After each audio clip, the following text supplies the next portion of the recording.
প্রিয়জন, বিশেষ করে দ্রোণাচার্য।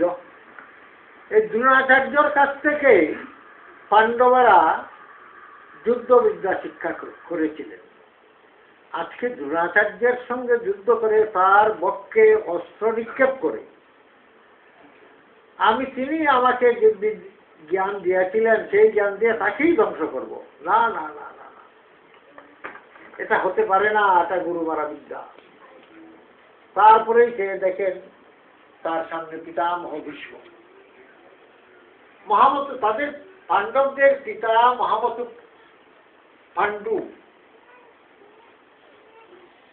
মৃত্যুর পর, মহামতি পাণ্ডুর মৃত্যু হয়েছিল অরণ্যে। মহামতি পাণ্ডু, ধৃতরাষ্ট্র এবং পাণ্ডু তারা দুই ভাই। ধৃতরাষ্ট্র জন্ম থেকে অন্ধ। আমাদের শাস্ত্র মতে জন্মান্ধ ব্যক্তি পিতৃকার্য বা রাষ্ট্রকার্য করার অধিকার নেই। জন্মান্ধ যদি হয় বাবার শ্রাদ্ধ করার তার অধিকার নেই।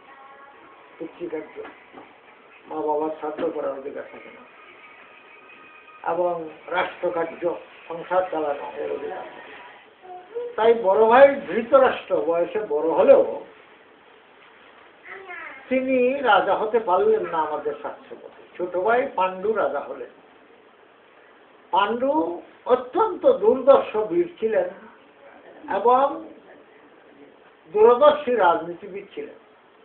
পাণ্ডু অতি অল্প দিনের মধ্যেই অনেক যুদ্ধ বিগ্রহ করে হস্তিনাপুর রাজ্যের সীমানা অনেক বর্ধিত করেছিল এবং অনেক ধন সম্পদ সেই সমস্ত রাজ্য জয় করে তিনি এনে সেই সমস্ত ধন তার নিজের জন্য রাখেন নাই। তিনি সেই ধন উপটৌকন দিয়েছিলেন তার অন্ধ বড় ভাই ধৃতরাষ্ট্রকে, আর কিছু দিয়েছিলেন পিতামহ ভীষ্মকে। তার মনে বড় দুঃখ ছিল যে আমার বড় ভাই বয়সে বড়, আমাকে অত স্নেহ করে না, তিনি রাজা হতে পারলেন না। তাই তিনি একটি ছল করলেন। তিনি বললেন, আমি বনে গিয়ে মুনি ঋষিদের সঙ্গে বাস করে সাধন ভোজন করবো কিছুদিন। ততদিনের জন্য আমার রাজ্য আমার পক্ষে পরিচালনা করার দায়িত্ব আমি আমার জ্যেষ্ঠ ভ্রাতা ধৃতরাষ্ট্রকে অর্পণ করলাম। ধৃতরাষ্ট্রকে রাজ্য পরিচালনার দায়িত্ব দিয়ে তার দুই স্ত্রী ছিলেন কুন্তী এবং মার্জরি। দুই স্ত্রীকে নিয়ে তিনি বনে গমন করলেন। বনে গিয়ে ব্রাহ্মণদের আশ্রমে তিনি আশ্রয় নিলেন, তাদের সঙ্গে সাধন ভোজন করতেন। তবে তিনি গৃহস্থ, তিনি ত্যাগী নন।